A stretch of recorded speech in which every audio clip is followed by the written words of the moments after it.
রাধে কৃষ্ণ বন্ধুরা। বন্ধুরা, আষাঢ় মাসে এবং এই অম্বুবাচীতে আমাদের সবাইকেই খেতে হয় এই একটি খাবার, এবং এই দুটি সবজি কিন্তু এই মাসে আমাদের ভুলেও খেতে নেই। কারণ এই আষাঢ় মাস বন্ধুরা আমাদের হিন্দু ধর্মে খুবই গুরুত্বপূর্ণ। কারণ এই মাসেই হয় অম্বুবাচী, দেবশয়নী একাদশী, গুরু পূর্ণিমা এবং রথযাত্রা। তাই এই মাসকে মা ভগবতী, প্রভু জগন্নাথ এবং মহাদেবকে অর্পণ করা হয়। তাই এই মাসে আপনারা কিন্তু এই ভুলগুলো ভুলেও করবেন না। কারণ এই মাসেই বন্ধুরা ভগবান বিষ্ণু যোগ নিদ্রায় যান। তাই আজকের এই ভিডিওতে বন্ধুরা আপনাদের জানাবো যে এই মাসে আপনারা কি কি করবেন না, কোন সময় এবং কিভাবে তুলসী গাছে আপনারা জল দেবেন না, এই মাসে আপনারা কি খাবেন, কি খেতে নেই, এবং ঠাকুর ঘরে কোন ভুলগুলো আপনারা এই মাসে ভুলেও করবেন না, কেমন মূর্তি আপনারা ঠাকুর ঘরে এই মাসে রাখবেন না, এই মাসে প্রদীপের মুখ কোন দিকে দিলে সৌভাগ্য বাড়ে, এমনই অনেক কিছু বন্ধুরা আমরা আজকের এই ভিডিওতে জানবো।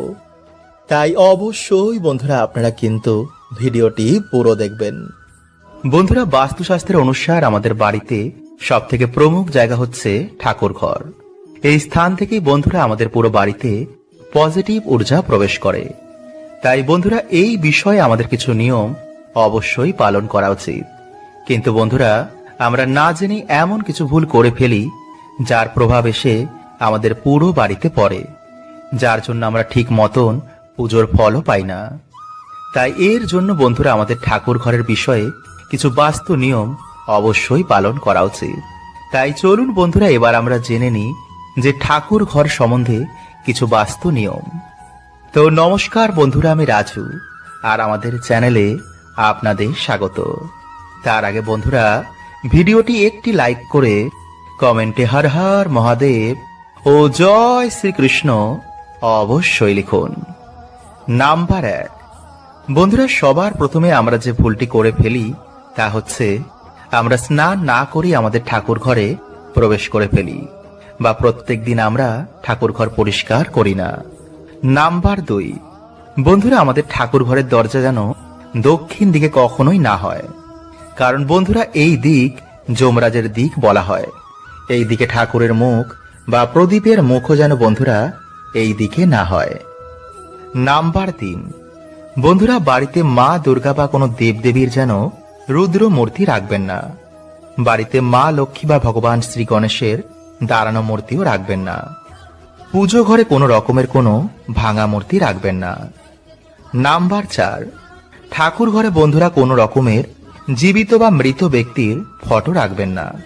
কারণ বন্ধুরা অনেকে কি করে যে ঠাকুর ঘরে কোনো গুরু বা মহাপুরুষের ছবি রেখে দেয় এবং ভগবানের আগে রাধের পুজো অর্চনা করে। তাতে বন্ধুরা সে পুজোর ফল তো সে পায় না, বরং সে গুরু বা মহাপুরুষেরা এতে রুষ্ট হয়ে যান।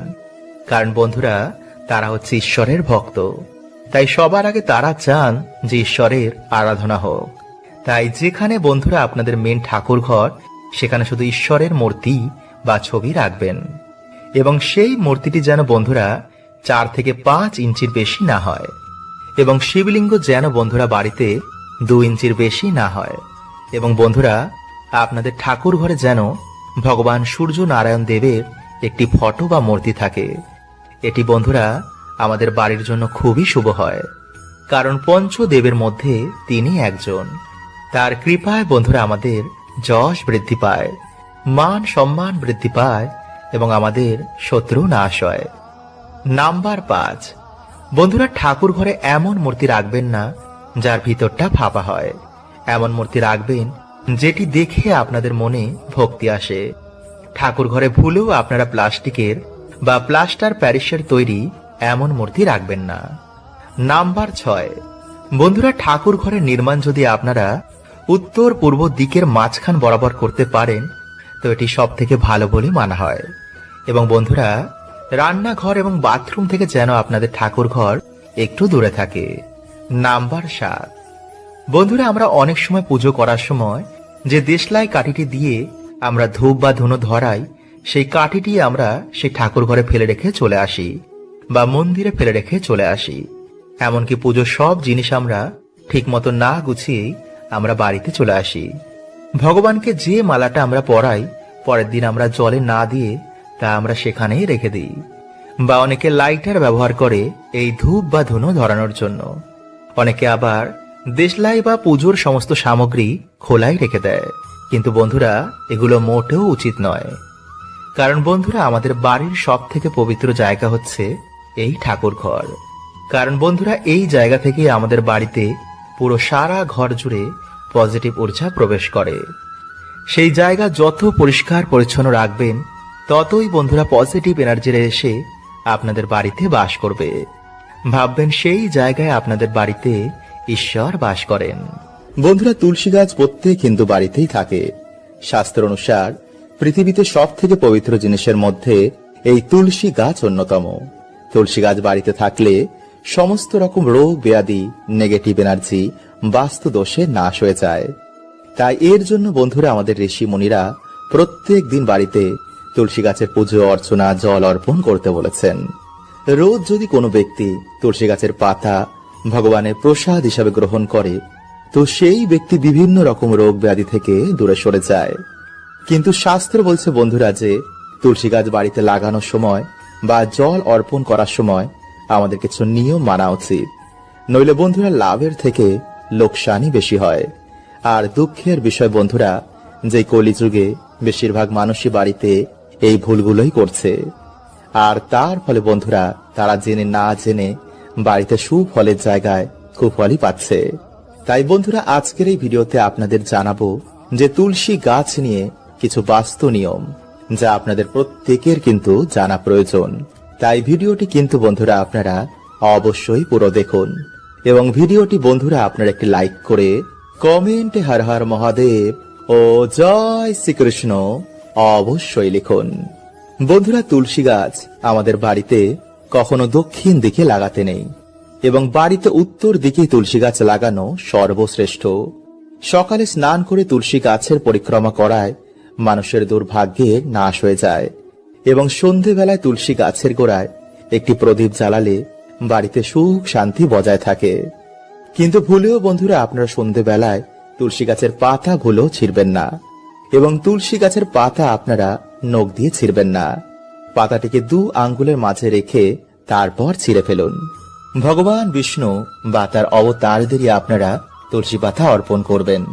কিন্তু ভুলেও আপনারা ভগবান শিব, মা দুর্গা বা ভগবান শ্রী গণেশকে কিন্তু একদমই তুলসী পাতা দেবেন না। এছাড়া তুলসী পাতা বন্ধুরা কিন্তু কখনো বাসি হয় না। তাই আপনারা ভগবানের পুজোয় পুরনো তুলসী পাতাও দিতে পারেন। কিন্তু ভুলেও বন্ধুরা আপনারা তুলসী গাছ মাটিতে লাগাবেন না। সর্বদা গামলা বা কোনো পাত্রে বা তুলসী মঞ্চের মধ্যেই লাগাবেন। তাই চলুন বন্ধুরা এবার আমরা জেনে নিই যে কোন বাড়িতে তুলসী গাছ কখনো লাগাতে নেই এবং কোন মহিলাদের তুলসী গাছে কখনো জল অর্পণ করতে নেই। বন্ধুরা, আমরা সকলেই জানি যে ভগবান শ্রীকৃষ্ণ ও রাধা রানীর অত্যন্ত প্রিয় হচ্ছে এই তুলসী গাছ। তুলসী পাতা ছাড়া ভগবানের পুজো কখনোই সম্পূর্ণ হয় না। তাই ভগবান শ্রীকৃষ্ণের যারা ভক্ত তাদের বাড়িতে অবশ্যই তুলসী গাছ লাগানো উচিত এবং সাথে তুলসী গাছেরও পুজো অর্চনা ও জল অর্পণ করা উচিত। এতে মা তুলসী অত্যন্তই প্রসন্ন হন এবং সেই বাড়িতে সদৈব সুখ শান্তি বজায় থাকে। কারণ মা তুলসী হচ্ছে পরম বৈষ্ণব এবং ভগবান শ্রীকৃষ্ণের পরম ভক্ত ও পরম সখী। তাই ভগবান বিষ্ণু যেমন তামসিক গুণ একদমই পছন্দ করেন না, তেমনি যেই বাড়িতে বেশি মাত্রায় তামসিক কার্য হয় সেই বাড়িতেও কিন্তু কখনো তুলসী গাছ লাগাতে নেই। মানে যেই বাড়িতে মদ মাংস খেয়ে তুলসী গাছ ছুঁয়ে ফেলে, কোনো নিয়ম কানুন মানে না, এমন বাড়িতে কিন্তু তুলসী গাছ না লাগানোই ভালো। কারণ বন্ধুরা এই সব কার্যে মা তুলসী অত্যন্ত অসন্তুষ্ট হয়ে যান আর তার ফলে সেই বাড়িতে কিন্তু দুঃখ ও দরিদ্রতা দেখা দেয়। এবং বন্ধুরা মাসিক চলাকালীন কিন্তু আপনার মায়েরা এই সময় তুলসী গাছে জল অর্পণ করবেন না। এবং যেসব নারীরা চরিত্রহীন বা দুষ্ট মহিলা তাদেরও কিন্তু তুলসী গাছে কখনো জল অর্পণ করতে নেই। কারণ তুলসী মাতা হচ্ছেন একজন পবিত্র দেবী এবং ভগবান শ্রীকৃষ্ণের পরম ভক্ত। তাই যে স্ত্রী নিজের স্বামী সন্তানকে ঠকায়, অন্যের সাথে ছল চাতুরি করে অন্যের পরিবারের মধ্যে বিষ ঢেলে দেয়, এমন স্ত্রীদেরও কিন্তু কখনো তুলসী মায়ের পুজো অর্চনা করতে নেই। এতে শুভর জায়গায় অশুভ ফলই প্রাপ্ত হয়। বন্ধুরা, আমাদের হিন্দু ধর্মে প্রদীপকে খুবই প্রাধান্য দেওয়া হয়েছে। সাথে বলা হয়েছে যে প্রদীপ ধরানোর কিছু আমাদের নিয়ম পালন করা উচিত। বলা হয় যে প্রদীপ আমাদের অন্ধকার থেকে আলোর পথে নিয়ে যায়। প্রদীপ আমাদের বাড়ি থেকে দুঃখ দরিদ্রতা দূর করে। কিন্তু বন্ধুরা, মানুষ এগুলো না জেনেই প্রদীপ ধরানোর সময় কিছু এমন ভুল করে ফেলে, যার জন্য বন্ধুরা তারা কিন্তু এর সুফল পায় না। তাই বন্ধুরা, যদি আপনারা ঠিক মতন বাড়িতে প্রদীপ ধরান, তো বন্ধুরা এতে আমাদের সৌভাগ্যের উদয় হয়, পরিবারে সুখ শান্তি বজায় থাকে। তাই বন্ধুরা, যদি আপনাদের বাড়িতে কোনো নেগেটিভ ঊর্জা থাকে, তাও বন্ধুরা এতে কিন্তু নাশ হয়ে যায়। তাই চলুন বন্ধুরা, এবার আমরা জেনে নিই যে প্রদীপ ধরানোর কিছু গুরুত্বপূর্ণ নিয়ম এবং প্রদীপ থেকে প্রাপ্ত হওয়া কিছু শুভ এবং অশুভ সংকেত। নাম্বার 1, বন্ধুরা, প্রদীপ ধরানোর সব থেকে শুভ সময় হচ্ছে ভোর 5টা থেকে সকাল 10টা এবং বিকেল 5টা থেকে সন্ধ্যে 7টার মধ্যে।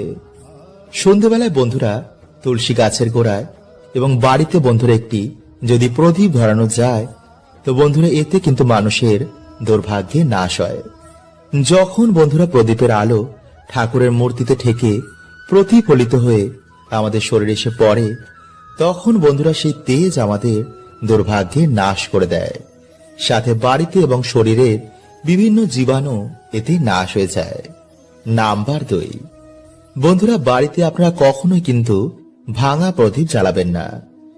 যখন আপনারা মনোবাসনা বলবেন, তখন অবশ্যই বন্ধুরা আপনারা কিন্তু তেলের প্রদীপই ভগবানকে অর্পণ করবেন। এবং একটি জিনিস বন্ধুরা আপনারা খেয়াল রাখবেন, যেন পুজো করার সময় কখনোই আপনাদের প্রদীপটি নিভে না যায়। এটি বন্ধুরা তখনই হয় যখন আমাদের দ্বারা কোনো ভুল হয়ে যায়, যার জন্য বন্ধুরা আমরা পুজোর সম্পূর্ণ ফল পাই না। নাম্বার 3, বন্ধুরা কখনোই আপনারা প্রদীপটিকে কিন্তু মাটিতে ঠেকিয়ে রাখবেন না। একটি প্রদীপ থেকে বন্ধুরা আপনারা কিন্তু কখনোই অন্য প্রদীপ ধরাবেন না। বাড়ির দক্ষিণ দিকে আপনারা কিন্তু কখনোই প্রদীপের শিখা দেবেন না, কারণ বন্ধুরা এই দিকটি হচ্ছে যমরাজের দিক। এই দিকে তখনই প্রদীপ ধরানো হয় যখন আমাদের বাড়িতে কেউ মারা যায়।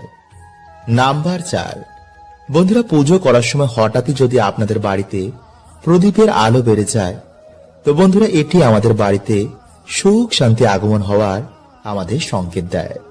কিন্তু যদি বন্ধুরা আমাদের বাড়িতে প্রদীপের আলো হঠাৎ করেই বিনা কারণে নিভে যায়, তো বন্ধুরা এটি আমাদের বাড়িতে অশুভ কিছু ঘটার বা দুঃখ দরিদ্রতা আসার সংকেত দেয়।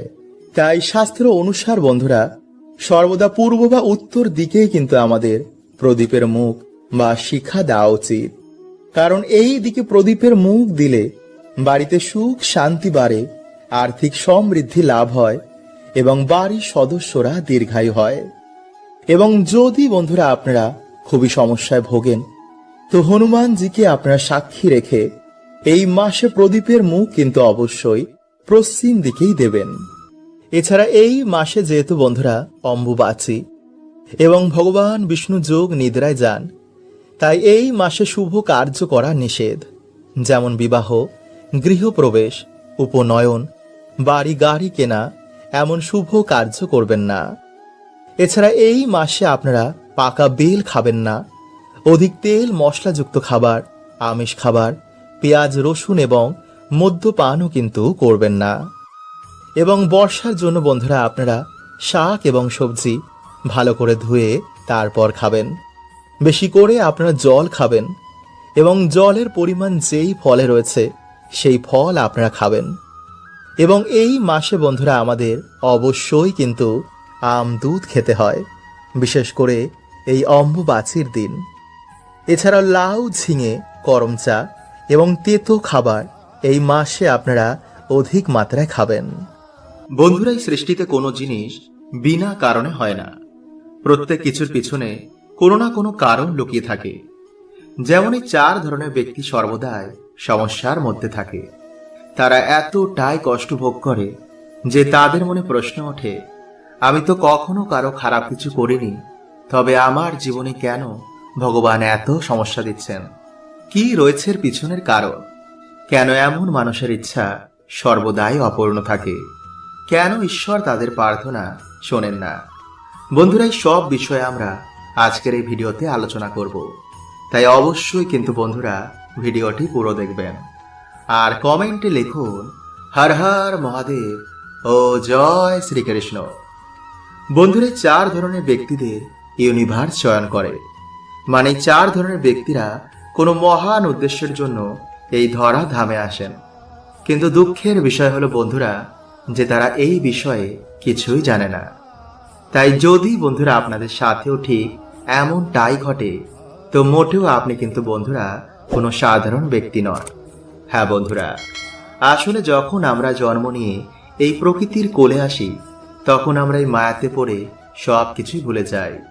তাই মায়া থেকে বের করার জন্য ঈশ্বর আমাদের নানা রকম সংকেত দেন, যাতে এই 4 ধরনের ব্যক্তিরা তাদের জন্মের উদ্দেশ্য পূরণ করতে পারে।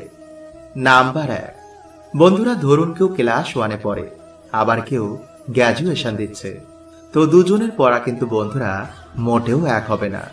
ঠিক তেমনই বন্ধুরা পৃথিবীতে বহু ধরনের জীব আত্মা রয়েছে। কেউ তার কর্মফল ভোগ করছে, কেউ অন্য ডাইমেনশন থেকে এখানে ঘুরতে আসে, তো আবার কেউ কোনো মহান উদ্দেশ্য পূর্ণ করার জন্য এখানে আবির্ভাব হয়। কিন্তু দুঃখের বিষয় বন্ধুরা, তারাই মায়াতে পড়ে বাকি সকল জীব আত্মাদের দেখে তারা এটাই ভুলে যায় যে বাস্তবে সে কে। আর তখনই ঈশ্বর তাদের নানা রকম পরীক্ষা নেন। তাদের জীবনে আসে নানা রকম সমস্যা। তারা ছোট থেকেই প্রায় সবার কাছে ছল চাতুরির শিকার হয়। যাকে সে মন প্রাণ দিয়ে ভরসা করে, সেই তাকে ঠকায়। তার নিজের আপনজন তার আপন হয় না। সে ছোট থেকে এত দুঃখ কষ্ট ভোগ করেছে যে তার এই সংসার লোকজন থেকে তার বিশ্বাসই উঠে যায়। তাই যদি বন্ধুরা আপনাদের সাথেও ঠিক এমনটাই ঘটে, তো অবশ্যই ইউনিভার্স আপনাকে কোনো মহান কার্যের জন্য চয়ন করেছেন, যা আপনি কল্পনাও করতে পারছেন না। আসলে ঈশ্বর আপনাকে এই মোহ মায়া দুঃখের ভবসাগর থেকে চিরতরে বার করতে চায়। তিনি আপনাকে বোঝাচ্ছেন যে এই সংসারের কোনো সম্পর্ক, কোনো প্রিয়জন বাস্তবে আপনার আপন নয়। যেমন সোনার আংটি বানাতে গেলে সোনাকে প্রথমে পড়তে হয়, তেমন ঈশ্বর আপনাকে সংসারে পুড়িয়ে এমন কিছু দিতে চলেছেন যা আপনি কল্পনাও করতে পারবেন না। তাই এমন ব্যক্তিরা বন্ধুরা জীবনের নানা রকম রোগ ব্যাধি, আর্থিক সমস্যা, এই সব কিছুর মধ্যে ঘিরে থাকে। যেদিন সে নিজের জীবনের উদ্দেশ্য খুঁজে পাবে, সেই দিনে সব কিছুই বন্ধুরা অটোমেটিক ঠিক হয়ে যাবে। নাম্বার 2, কর্মবন্ধন। বন্ধুরা, আমাদের হিন্দু ধর্মের অনুসার এর আগেও আমাদের বহুবার জন্ম হয়েছে, আর সেই কর্মের হিসাবেই আমাদের ভাগ্য তৈরি হয়।